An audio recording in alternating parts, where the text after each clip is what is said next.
영끌과 비투, 근래 들어서 부동산 주식 투자를 수식하는 단골 단어들이죠. 이렇게 대출을 받으려는 사람들이 크게 늘어나고 연일 대출 금리도 가파르게 오르면서 이자 부담은 점점 더 커지고 있습니다.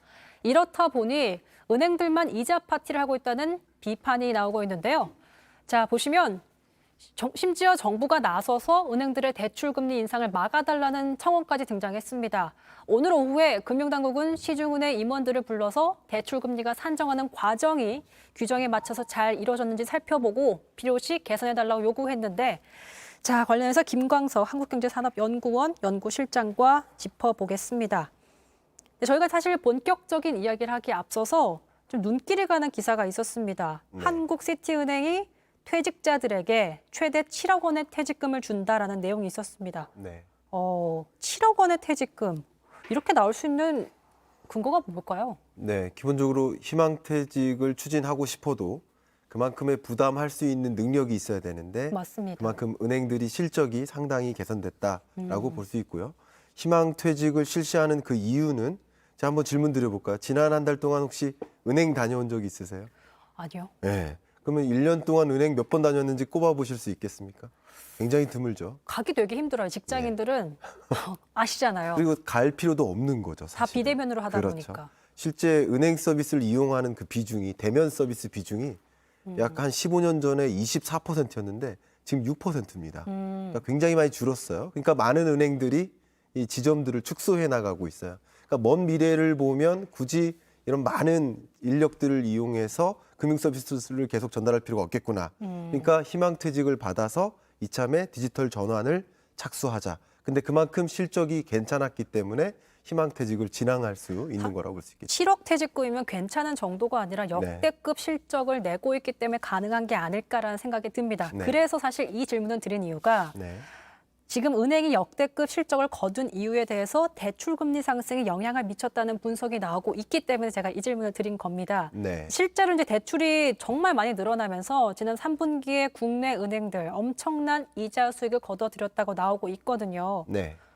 그러니까 금융당국은 사실 중거금리, 기준금리가 올랐기 때문에 뭐 전반적으로 많이 이자 수익을 거둔 것이다라고 설명을 하고 있어요. 네. 그 배경을 좀 설명을 해주시죠. 통상적으로 여러분들이 2020년에 경험한 그 기준금리, 그거는 우리 역사상 가장 낮은 금리였습니다. 그러니까 거의 제가 이렇게 말씀도 드리죠. 홍익인간 이래로 가장 낮은 기준금리 거의 시대. 마이너스 금리. 네, 제로금리니까. 그러니까 그 낮은 금리 때는 예대금리 차이가 거의 없어요.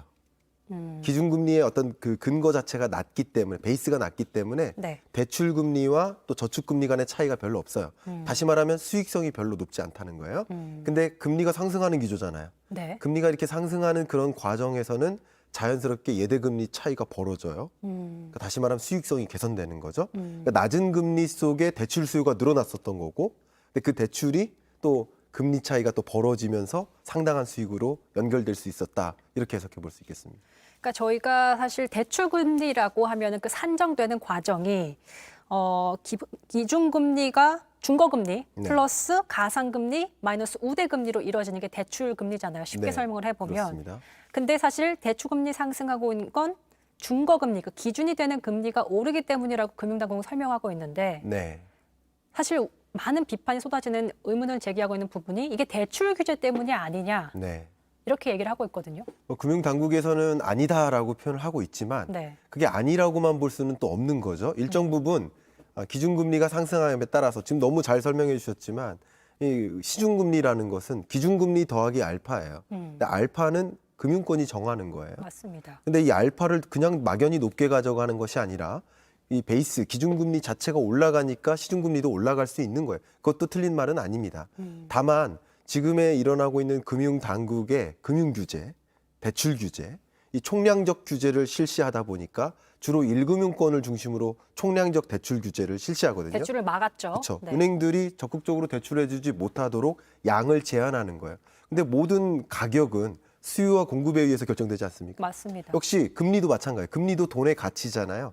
이 가격은 대출 수요와 대출 공급에 의해서 결정됩니다. 그러니까 대출 수요는 계속 있는데 공급이 차단되니까 금리가 올라갈 수밖에 없는 거죠. 시중금리는 그렇게 올라가는 현상이 나타나는 것은 역시 금융당국의 대출 규제도 영향이 있다라고 판단하는 게 맞겠습니다. 근데 사실 그런 거를 대해서 이제 지난 17일에는 정부에서 이런 대출 금리에 대해서 좀 규제해달라고 했더니 직접 개입이 어렵다라고 밝혔는데 네. 오늘 오후에는 또 금감원 수석 부원장이 대출 금리 산정 과정이 정말 충실하게 이행됐는지 또 필요한 게 있으면 좀 고려를 해야 된다. 네. 그리고 심지어 금리 인하 요구권, 금리를 인하할 수 있는 요구권을 좀 더 활성화시켜야 된다. 이렇게 입장을 갑자기 또 바꿨어요. 이틀 만에. 네. 어떻게 보면 이제 금융당국의 무리한 대출 규제 정책들, 이게 왜 무리하냐면 금리가 이렇게 기준금리를 인상하는 그런 시점에 어울리지 않는 정책인 거죠. 왜냐하면 기준금리를 인상하는 것만으로도 가계대출 규모가 그 증가 속도가 둔화될 수밖에 없거든요. 이렇게 대출 규모가 크게 늘었던 이유는 금리가 낮았기 때문이에요. 시장에 의해서 결정되는 거죠. 네. 금리가 올라가는 과정에서 자연스럽게 대출 수요가 필요 없잖아요. 대출 수요를 원하지 않잖아요. 그런 과정인데 여기에 대출 규제까지 강화하다 보니까 자연스럽게 이렇게 왜곡되는 현상까지 나타나고 있는 거라고 그러니까 보십니다. 말씀하신 왜곡 현상이라는 게 네, 뭐 주택담보대출 금리가 신용대출 금리보다 높거나 네, 또 뭐 신용이 높은 사람의 금리가 또 신용이 낮은 사람보다 높거나 이렇게 나오는 거에 대해서 지금 현상들이 나오고 있는데 네. 이런 왜곡 현상에 대해서 좀 어떻게 보시는지 전문가께서는. 자, 이 부채는 크게 두 가지 성격이 있다고 생각할 수 있어요. 하나는 투자형 부채. 근데 금리가 올라가면 투자를 안 하죠. 자연스럽게 투자형 부채는 줄어요. 그렇죠. 근데 중요한 것은 생계형 대출이에요. 이 생계를 위해서 부채에 의존하는 자영업자가 지금 이 죽음의 계곡을 건너기 위해서 대출을 의존하는 또 잔금을 마련해서 집에 어떤 분양받은 집에 입주를 해야 되는 또 전세자금 대출을 받아서 전셋집을 옮겨야 되는 이런 생계형 대출 반드시 필요한 대출은 이 대출 규제가 강화된다고 금리가 상승한다고 이게 줄어들진 않아요.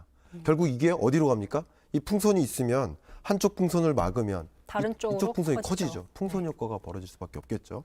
자연스럽게 그 대출 수요가 이금융권, 우리 정부가 원하는 그 그림이 아닌 전혀 다른 방향으로 이동한다는 거죠. 심지어는 정말 급한 자영업자들은 사채까지도 가니까 이거 굉장히 악순환이 계속 반복될까 봐 굉장히 우려가 됩니다.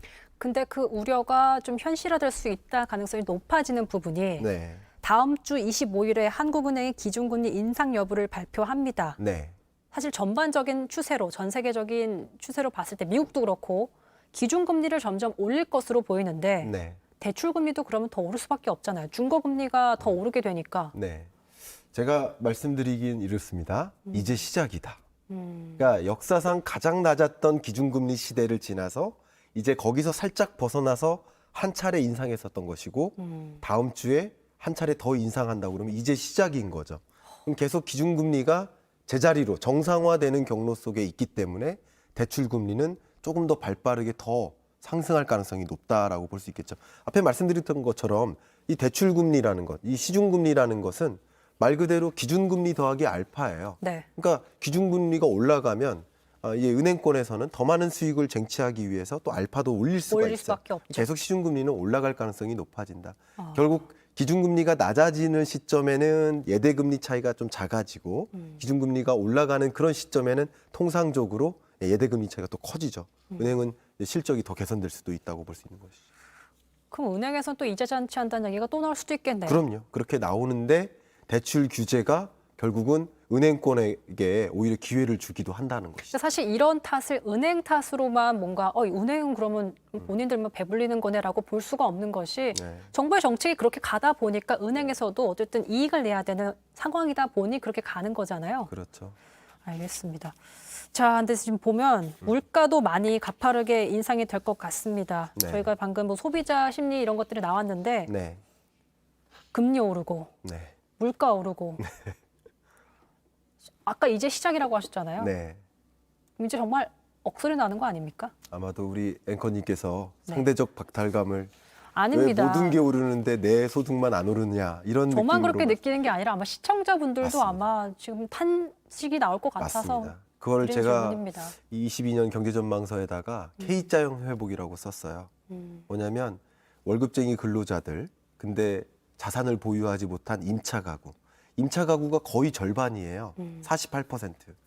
그들은 전혀 소득도 안 올랐는데 물가는 오르고 자산 가치만 오르니까 정말 성실히 열심히 살았는데 5천만 원 모았고 5천만 원만큼 부자 된 줄 알았는데 집값은 3억 올랐으니까 아, 나는 오히려 2억 5천만 원만큼 가난해졌구나. 상대적 박탈감을 느끼는 그런 구간이라고 볼 수 있는 거죠. 마지막으로 하나만 여쭤볼게요. 네. 그러면 아까 사실 이거에 모든 근본적인 영향을 줄 수 있었던 가계대출 총량 규제, 네. 요게 좀 풀리면 좀 달라질 수 있다고 보십니까? 당연히 그럴 수 있다고 생각됩니다. 어. 이 가계대출을 총량적으로 접근하면 안 된다는 것을 제가 지속적으로 주장해 왔는데요. 가계부채 전체 규모의 문제가 아닙니다. 취약차주 가구, 주로 한 5에서 6% 정도 되는 취약차주가 짊어진 그 부채 규모, 그 부채 규모는 거의 1,800억 이 정도가 아닙니다. 1,800조가 아닙니다. 100조 정도밖에 안 돼요. 상대적으로 작은 규모고 그 취약차주가 어떻게 채무상환 능력을 보존해서 빚을 못 갚는 일을 막기 위한 그런 방향으로 가계부채 대책이 가야지 총량적 규제를 지금처럼 기준금리 인상 시점에 적용한다는 것은 굉장히 가혹할 수 있겠다. 이렇게 가혹할 것이다. 가혹할 수 있었다. 가혹할 것이다. 이렇게 정리할 수 있을 것 같습니다. 네, 지금까지 김광석 한국경제산업연구원 연구실장과 전반적인 경제 흐름 짚어봤습니다. 인터뷰 고맙습니다. 네, 감사합니다.